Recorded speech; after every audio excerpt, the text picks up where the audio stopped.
Entonces él ya nos creó la base de datos, ¿cierto? Vea que la base de datos, el nombre de dónde la cogió, de la cadena de conexión. Si nosotros le cambiáramos la base de la cadena de conexión, ¿cierto? El nombre de la base de datos, y le damos nuevamente a actualizar, pues posiblemente nos va a crear una nueva base de datos con el nombre que especificamos. Ahora, ¿qué pasó? ¿Cierto? Bueno, esta tabla de Migration History siempre la vamos a tener ahí, ¿cierto? No necesitamos modificar para nada. Es donde lleva el histórico, el tracking de lo que ha hecho. Y pues la tabla de productos. ¿Listo? ¿Qué pasó? Esto tiene como tal, ¿cierto? Recuerden que MVC maneja un patrón que se llama, o que básicamente es convención sobre configuración. Esto. Y es que ya hay unas convenciones que él utiliza para generar todo el tipo de objetos. Por decir, una de las convenciones que se maneja es el tema de las tablas. Entonces, las tablas las maneja en plural, ¿cierto? ¿Qué pasa? Que eso está configurado cuando trabajamos con bases de datos o tablas en inglés. ¿Listo? Si la tabla hubiera sido product, le hubiera puesto products. ¿Listo? En este caso, como la tabla de nosotros termina en una vocal, le agregó ES. Si hubiera terminado en una consonante, pues le hubiera puesto solo products. ¿Listo? Otra de las cosas que tenemos es que vea que él identificó que el campo ID es la llave primaria de la tabla. ¿Listo? Entonces, ¿qué le puso? Le puso primary key y le puso auto increment. ¿Listo? Automáticamente lo hizo. No, pues él lo identifica por el nombre. Si la clase tiene un campo que se llama ID, él lo va a tomar como llave primaria autoincremental. Esto por defecto. Ahora, ¿qué más tenemos? Tenemos nombre, descripción, cantidad de imagen. Otra cosa que él interpreta es que todos los tipos de datos, pues todos los tipos de datos no, todas las cadenas de texto las vamos a almacenar en campos de tipo nvarchar y el tamaño es una longitud máxima, ¿cierto? Es decir, de 4000 algo. Esto para el nvarchar. Obviamente, pues eso no es eficiente y tenemos que empezar nosotros a modificar esas convenciones, ¿cierto? A trabajarse encima de eso. Entonces tenemos dos formas de nosotros trabajar o modificar las convenciones con las cuales viene por defecto Entity Framework. Listo, son dos técnicas diferentes, las dos totalmente válidas y va a depender del gusto de nosotros. Entonces la primera técnica ya la vimos implícitamente el semestre pasado cuando hacíamos el tema de las validaciones y es la que se conoce como las data annotations. Listo, que básicamente son decoradores que nosotros le ponemos a las clases, a las propiedades de las clases para especificar una funcionalidad o un comportamiento específico. Listo, esas son las data annotation. Y la otra forma de trabajar nosotros con estas convenciones es a través de una técnica que se conoce como Fluent API. Listo, que es ya no vamos a decorar las clases, sino que vamos a configurar los métodos con base a algunas, pues a los requerimientos que nosotros tengamos. En este caso vamos a trabajarlos con data annotation, ¿cierto? Que son más familiares para nosotros, aunque al final pues el resultado va a ser el mismo. Listo, van a cambiar son algunas cosas en cuanto pues al código que tenemos que generar. Entonces, para hacerlo en data annotation, ¿qué vamos a hacer? Vamos a hacer lo siguiente. Lo primero que le vamos a especificar es que la tabla no se va a llamar producto sino se va a llamar solamente producto. Listo, en singular. Nombre. Vea que por defecto todos los datos de todos los campos de tipo varchar permiten nulos. Listo, ¿qué vamos a hacer? Solo la descripción va a permitir nulos. El nombre y la imagen van a ser requeridos, van a ser obligatorios. Listo, van a ser non-null. Entonces vamos a hacer los cambios en el código para realizar esto. Lo primero que hacemos es esto. Entonces, nos vamos para la clase, ¿cierto? La clase producto y vamos a agregar las data annotations necesarias para hacer esto. Entonces, el nombre de la tabla, lo primero es arriba de public class, ¿cierto? Encima donde tenemos definida la clase, vamos a agregar corchetes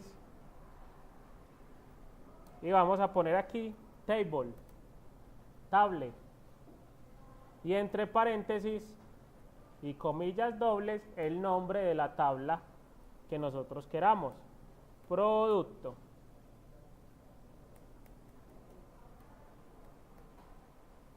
Obviamente el using no lo tiene automáticamente, entonces debemos agregárselo. Listo, nos paramos ahí en el bombillo y seleccionamos la primera opción que dice using, y el espacio de nombres, el namespace donde está esto alojado es system.componentmodel.dataannotations.schema. Traten de utilizar la ayuda del Visual Studio para que eviten errores digitando eso tan largo.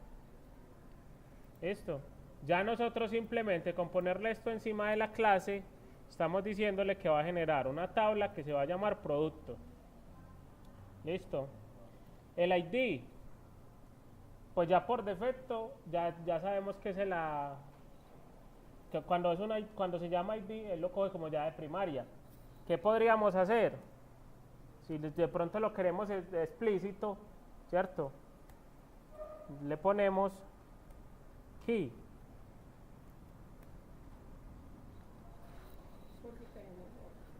O por si queremos otro, ¿cierto?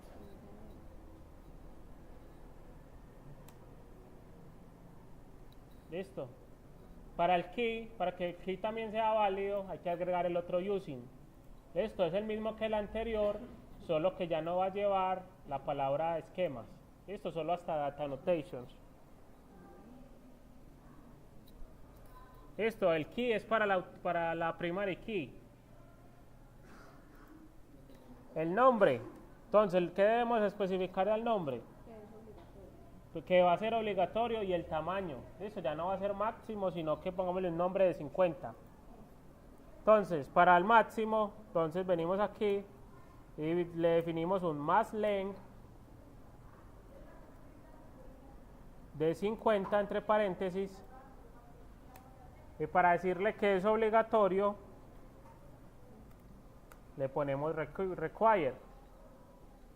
Esto de require ya lo habíamos hecho cuando estábamos haciendo validaciones de formularios. Esto aquí se complementa con esto.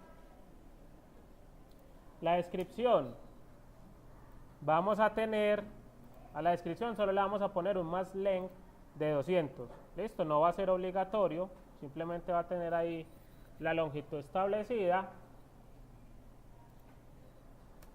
La cantidad, pues no tenemos que hacerle nada, porque por defecto él lo pone, pues obviamente lo puso entero y lo puso no null. Ahí como lo generó está bien. Ya el otro sería la imagen. Entonces la imagen la ponemos max length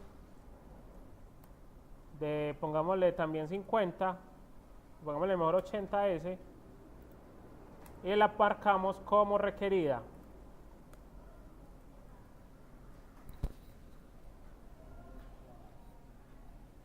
Listo, entonces ve que ahí ya generamos todos los cambios a la estructura de productos. Listo. Entonces la dinámica, como ya les había dicho, es la misma. Hacemos cambios, agregamos la migración y actualizamos la base de datos. Listo. Los pasos para eso son los mismos. Voy a limpiar aquí, o para que no se vea eso ahí. Entonces agrego una migración. Add migration, el nombre de la migración. En este le voy a decir cambio estructura producto. Eso, lo importante es que sean lo más descriptivos posibles. Cambio de estructura producto. Agrego la migración. Y él en el archivo de migración que me genera, ¿cierto? Me hace un resumen de los cambios que va a hacer, ¿cierto? Obviamente, como ya les dije, esto no lo modifiquemos, esto no lo tomamos nosotros. Y hacemos lo siguiente. Bueno, hacemos no, él nos dice que vea, Cuando usted ejecute esta migración va a hacer los siguientes cambios, listo, los del método up. Si por alguna razón usted se quiere devolver y quiere quitar los cambios de esa migración, va a ejecutar lo siguiente. Listo, entonces, cuando nosotros apliquemos la migración, ¿qué va a hacer? Va a renombrar la tabla. Le va a cambiar productos por producto, ¿cierto? Eso es lo que dijimos que iba a hacer. Adicional a eso, va a modificar la columna. Le va a decir, la columna de la tabla productos, la columna nombre de la tabla productos, ya va a ser de tipo string, pero no va a permitir nulos. Y va a tener un máximo, un max length de 50, y así con cada campo.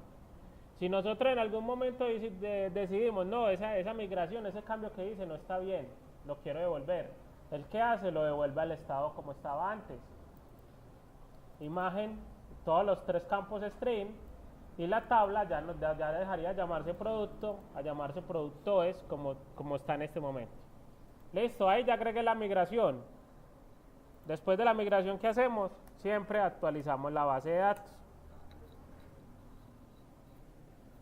Entonces él aplica la migración, ¿cierto? Update database. Y ya ahí lo que hacemos, pues es validar. Vengo aquí a la base de datos, le doy clic derecho, actualizar. Y si validamos la tabla, ahora sí, se llama producto. Tiene el campo nombre de varchar de 50, no null, la descripción de 200 y la imagen de 80, no null. Estos son los cambios que nosotros hicimos y todo lo hicimos a través del código. ¿Qué ventaja, por decir, tenemos nosotros al hacer esto así con migraciones? Pues que nosotros podríamos eliminar, por decir, nos vamos para la casa, eliminamos, dejamos la base de datos donde sea, en el servidor, llegamos ¿cierto? A la casa, al trabajo, donde sea, actualizamos la base de datos con base a las migraciones y él nos recrea toda la estructura. Esto sin necesidad de generar el script. Entonces, así esto ya lo hicimos y lo finalizamos pues para la parte de productos. ¿Cómo así que mal?